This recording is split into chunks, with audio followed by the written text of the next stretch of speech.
The liar is obviously the bad guy in this situation. Acknowledging that you have no ability to solve the problem is one thing. Pretending that you're going to solve the problem and giving them false hope just to get them to vote for you is worse by 1,000 miles. You guys, Destiny wants to talk to your boy. So we'll do that. We're in the process of setting it up, so you guys can look forward to that. So Saturday, probably, me and Destiny will find all kinds of things to talk about. We'll try to find some common ground.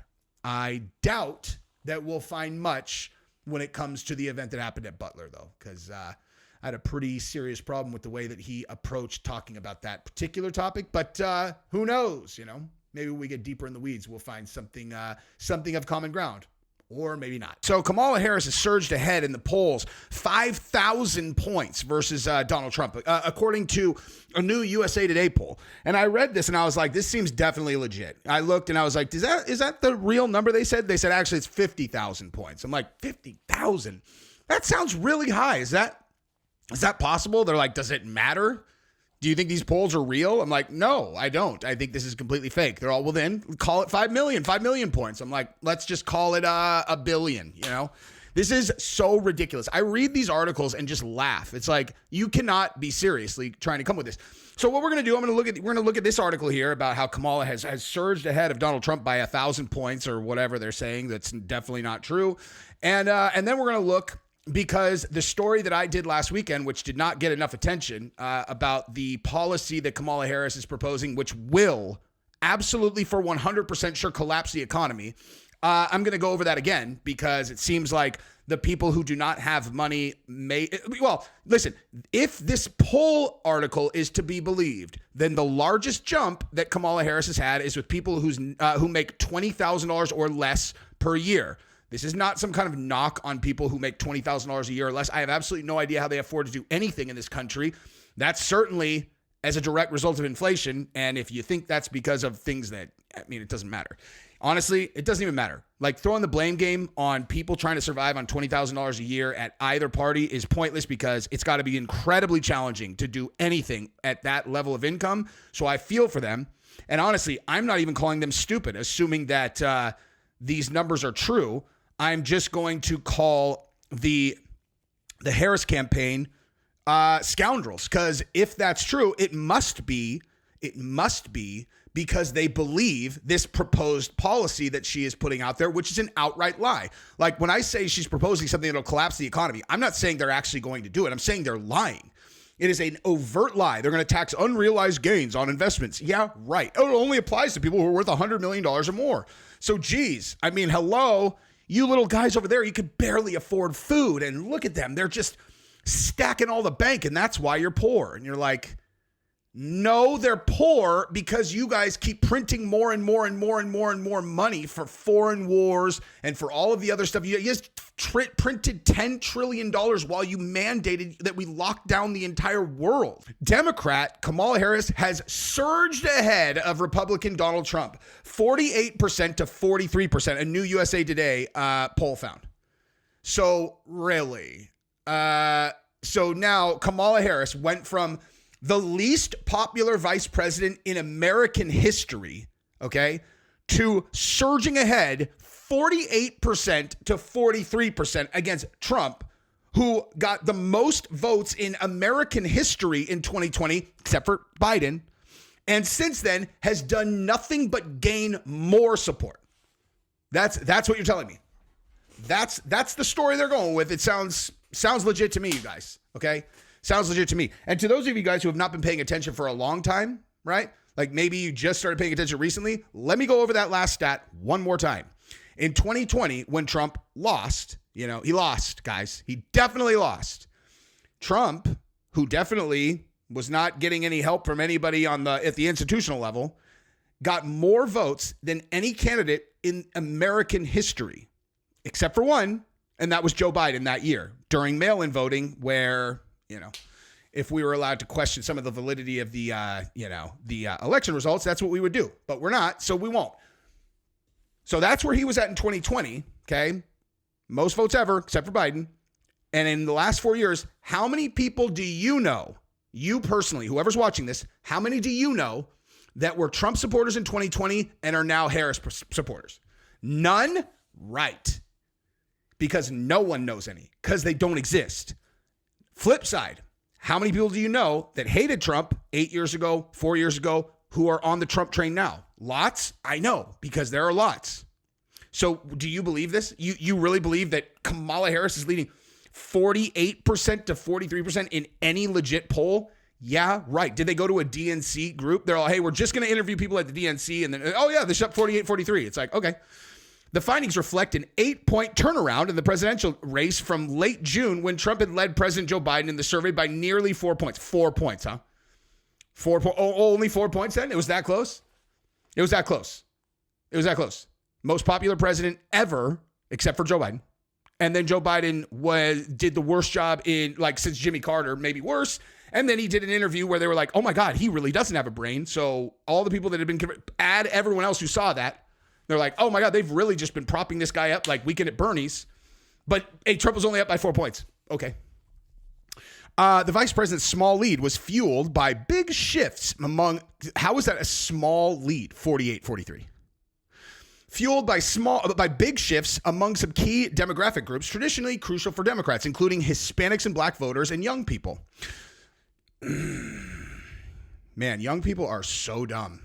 It's really amazing. It's amazing how young people who have no life under their belt don't understand how this all gets put together, you know? Among those with annual incomes of less than $20,000 is the biggest change.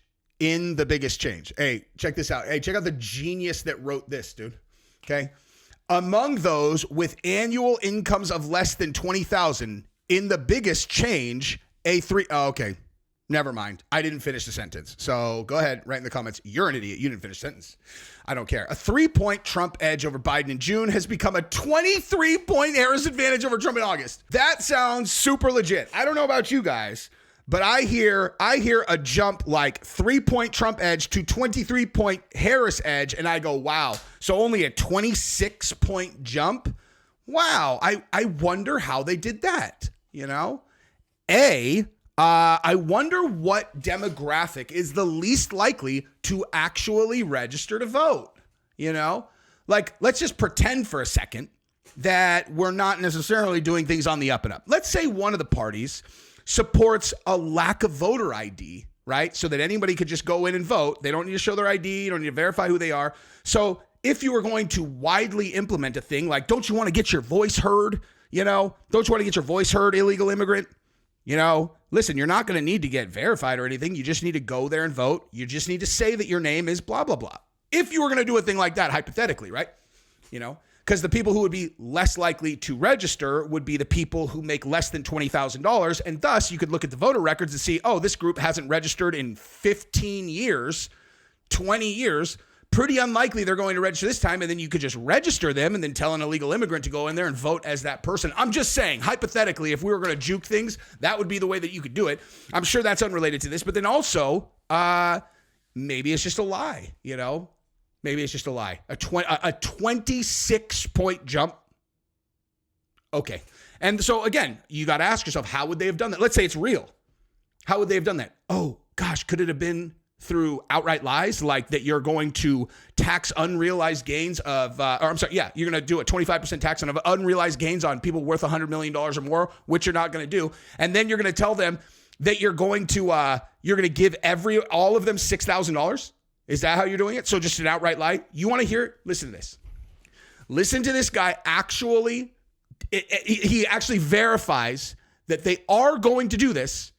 And here is him trying to defend this policy. It's insane, dude. All right, guys, let's listen to this guy. Here you go. Here's him defending this policy, okay? They really intend on doing this. Unrealized gains, taxing unrealized gains just doesn't seem fair in any sense of the word. In the very best sense, if you are taxing unrealized gains, all you're doing is pulling forward the taxes that would be paid later when someone actually sells the stock. Exactly. And here, before he says anything, I'll bet you $1 billion that what he's going to say is, hey, man, this is only going to be applied to people who are worth $100 million or more. So, like, what are you worried about? Okay. Which assumes that people are stupid. If they hear that and go, yeah, I'm not worth $100 million, doesn't apply to me. Okay, no offense. I'm stupid in a lot of topics, but if you think this doesn't apply to you, if you are at any level of the American economy, then you're stupid. And I guarantee that's what he's going to say. I've not seen this. I think that this reaction to unrealized gains is a little funny, given that I bet that the majority of people watching right now are already paying a tax on unrealized gains. It's called a property tax. Property tax. When the value of your home goes up, that's an old. It's a use tax. When the value of your home. Property tax. Property tax. That's your comparison, property tax, that has always been there. And because he's saying that you pay property tax year over year when the value of your home gets assessed. That's the same thing. That's the same thing as, I bought this stock and it increased in value by, since we're talking about $100 million people or more, it increased by $4 million. And now I have to pay $1 million in taxes on that when I haven't sold the stock. That's the same thing. Home goes up, you pay higher taxes even if you don't sell your home. Your value of your home never moves the way a stock moves, the way something else moves. That's always the go-to answer. It's also, property tax is a use tax. You're paying for the schools, you're paying for emergency services. Those are things that make absolute sense. And sure, and all the revenue that comes in from these unrealized gains taxes and the other taxes in the Harris plan are going to go to creating what she calls more opportunity. It's to make sure that every newborn born in this country gets $6,000. Using the services. Every newborn in this, told you. I read that in an article somewhere. I'm like, of course, free money. Every newborn in the country gets $6,000. Every newborn in the country gets $6,000. Damn, I will say this though. I'm going to say one thing. Bottom line, this seems to, really contradict the previous Harris platform, which was don't have babies, don't get married. We want to crush the population. That sounds like an incentive to have babies. Maybe she's on to something after all, you guys. I would like to sit down with all of the people, all the people who have these all right, let's go and go, hey, you do realize that what he just said is $6,000 per baby. You understand what people who make $20,000 a year or less would do for $6,000? Have a baby. So all he's got to do is leave a plug in his girl's, oven. He's like, boom. It's 9 months from now. We got 6 G's, baby. They're like, 6 G's doesn't go that far with a baby. It's all, I don't care about the baby. That's later, man. Give me that 6 G's. So you're actually going to be incentivizing. You don't get 6 G's for aborting it, do you? Right? Just saying, pick your poison, Kamala Harris. Well, look, you're arguing that this is some sort of foreign concept that's completely unknown in the U.S. tax code. It's probably unconstitutional. It's probably, and it was never in anyone's intent to tax. It's not an income tax, and it's never going to happen. Probably not. Well, yeah, it is definitely 100% never going to happen because the donor class that actually funds her would never do it. They would never allow it, which means they are allowing her to do this because why? They're letting the people who make no money believe that they're going to do it so that they can steal their votes when, this is my honest, I have an honest question for you guys. This is I want you to actually think about this, okay? Is it worse to not care about really, really, really poor people, like really not care, And I'm not talking about like a poor person, okay? It's hard for people to care about a big, large group. Okay, so you go by someone who clearly is down on their luck. They lost their job. They lost their family or whatever.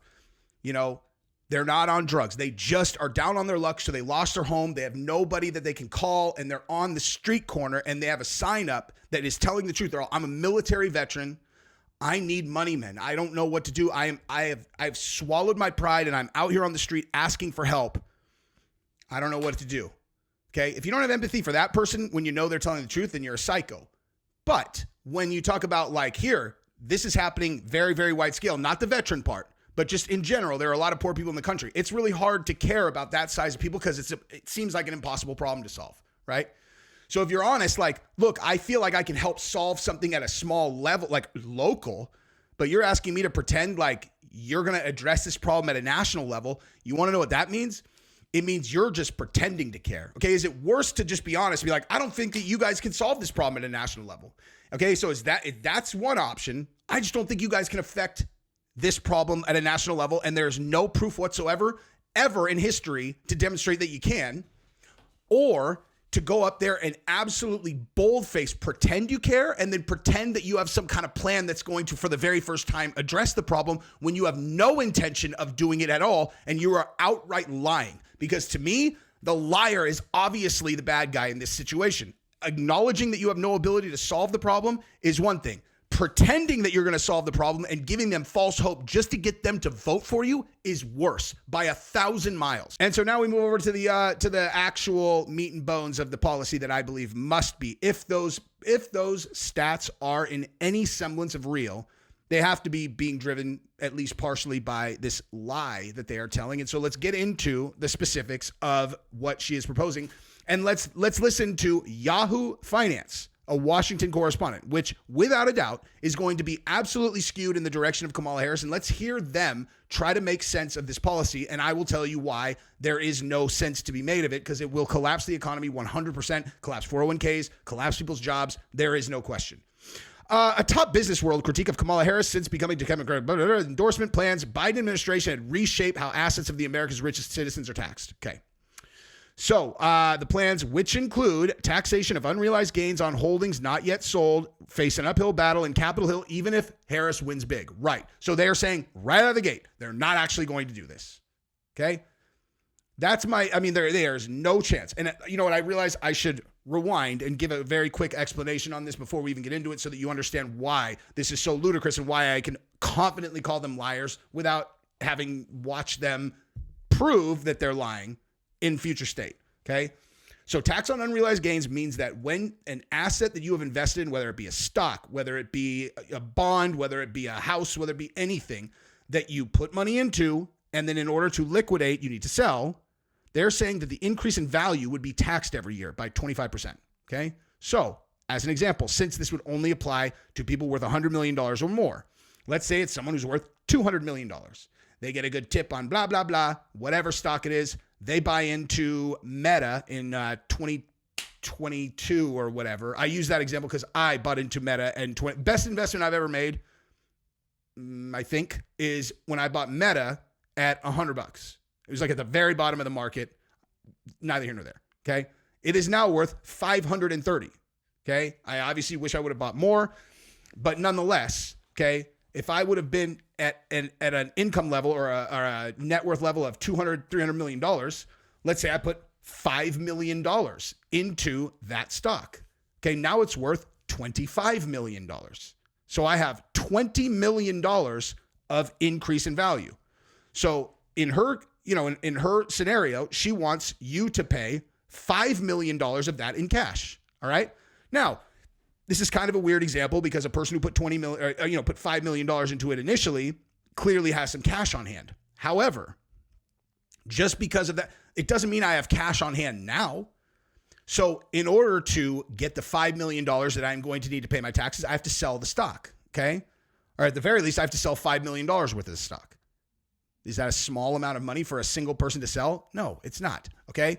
And so when you take that and you put it across the entire American economy, then what you are looking at is a mass liquidation event every single year in order for people to be able to pay their tax bills. Can you pay your tax bill in some kind of investment form? No, you have to pay in cash, which inevitably means you are going to be liquidating things, which inevitably means the prices of everything are going to go down. So is that fair? By the way, I didn't even cover this in the last one. Okay, so it's worth $25 million now. I sell it for $5 million to pay my taxes, and then now the following month, because everybody's selling their stock, now all of a sudden my investment is worth $13 million, because there will be a collapse in the stock prices. Because every year everybody has to sell some stock prices will collapse. That is what happens. As soon as they start going down, people panic and they start selling. In addition to that, everyone's going to see this is coming, so they'll be selling even before tax time. It will crush the economy.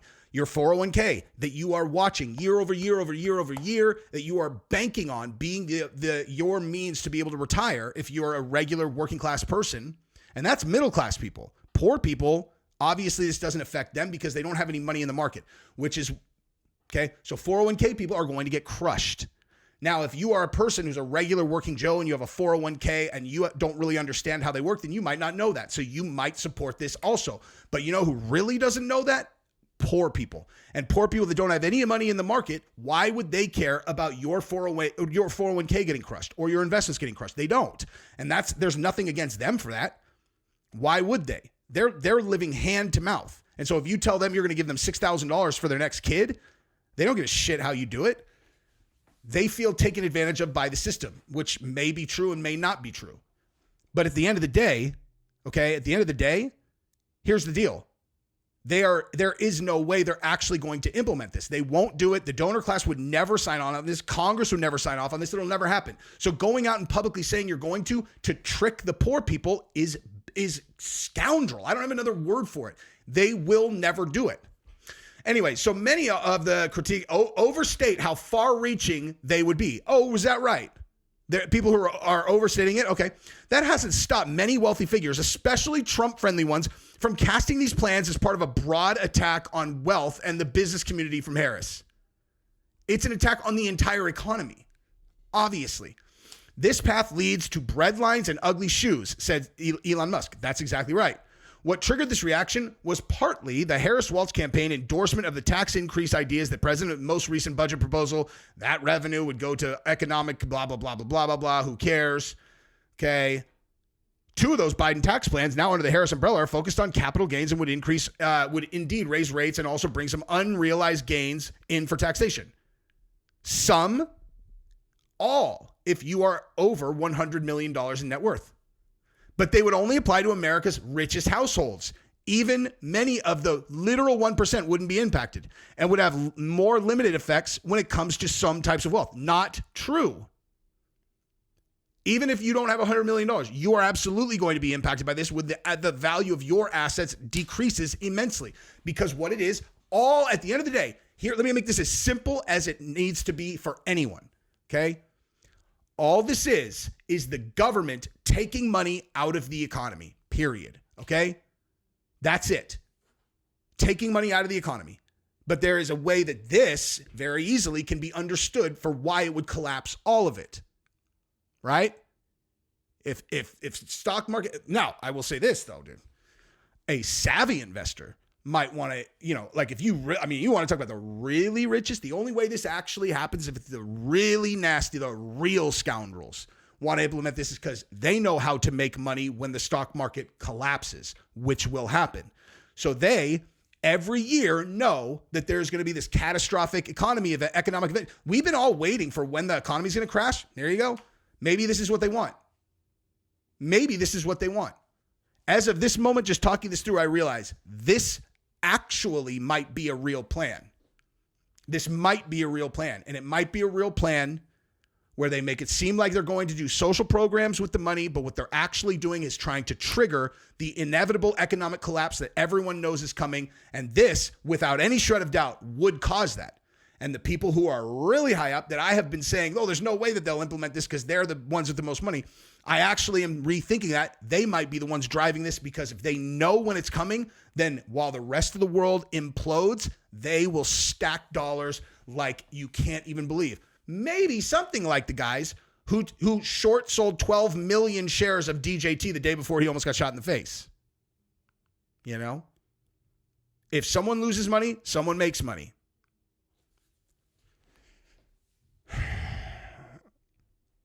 A focus on unrealized capital gains. The most controversial idea by far is that unrealized capital gains of household if their net worth exceeds 100 million. Unrealized gains are advances in net worth that exist on paper but are tied to an asset that hasn't been sold yet. God, it's just so insane, dude. I love the effect here would be limited. How? Currently, capital gains aren't taxed until assets are sold for any income level, but this plan would open a thin slice of the richest Americans to a new minimum of 25% of their income, alongside a broader definition of income that includes some unrealized gains. Okay, so let's hear exactly what that means. The case from many Democrats is that Americans with giant reserves are already able to borrow against these funds and earn income, so they should be taxed accordingly. There are also provisions that could dampen the effects further by allowing taxpayers to spread out payments and delay some costs, albeit with a deferral charge on some of the hard to liquefy assets like startup companies or real estate. Startup companies.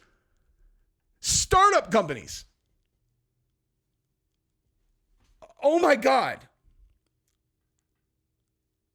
Okay, let me put that into perspective for you guys, okay? Because that, I didn't even realize they were even in the conversation for this, okay? So let me tell you what that means.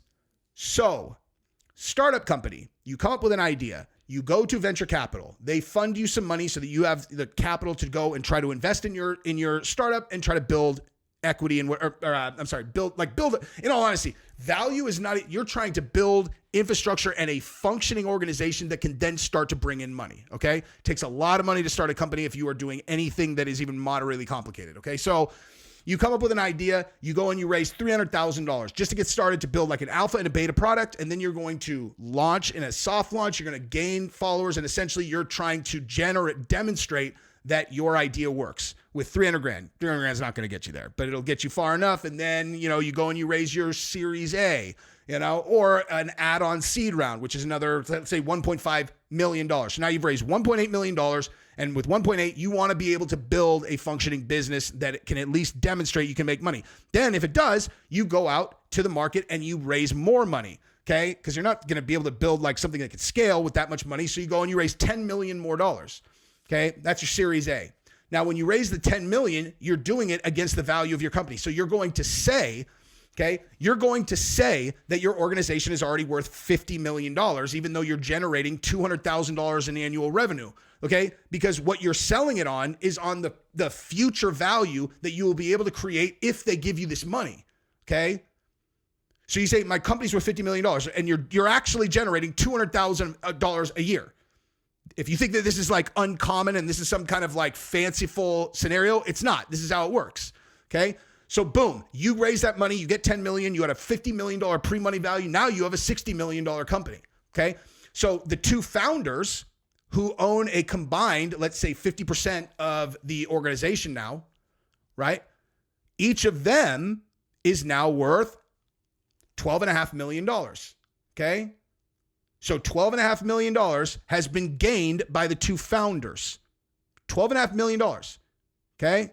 Now, let's say that they are successful and they do well with this company, and then boom, they are like, now it's time to do our Series B and it's going to be big, right? They crushed it. They're doing really, really well. They're still only doing $5 million a year in annual revenue, which is not enough to run your company, but you're getting close. And so you do a $100 million round of funding. This happens all the time. And you do it at a $750 million pre-money value, or let's say $500 million pre-money value. So now you go do a $100 million round. You have a $500 million company. So it's $600 million after you raise the money. And now your two founders, okay, are now over the $100 million threshold. Okay. How are they going to pay? Let's say, so now let's just say they're exactly $100 million each of them. So all of their net worth has come in this single investment, which they own $100 million in common shares of. So they owe $25 million. Okay. How the fuck are they going to pay that? Where on earth are they going to come up with $25 million? It's all on paper. They are building an organization. There is absolutely nowhere for them to get this $25 million from. And in theirs, they're all, we'll give you 5 years. 5 years? So what? Like they have, like, am I making this clear? The $100 million that they raised, that's not going to people. It's going to the company to build and scale. They don't have $25 million to personally pay in taxes, even though they're now worth over $100 million. Where is that money going to come from? Okay. This plan blows up at anywhere that you look, any way that you demonstrate this, the plan blows up. Okay. I wouldn't expect most people to understand the startup example, but the startup example is the most ludicrous. And I would imagine most people look at that. They're all, are you serious? We're complaining about a big tax bill on people that are worth $100 million in their startup. You understand that these companies fail.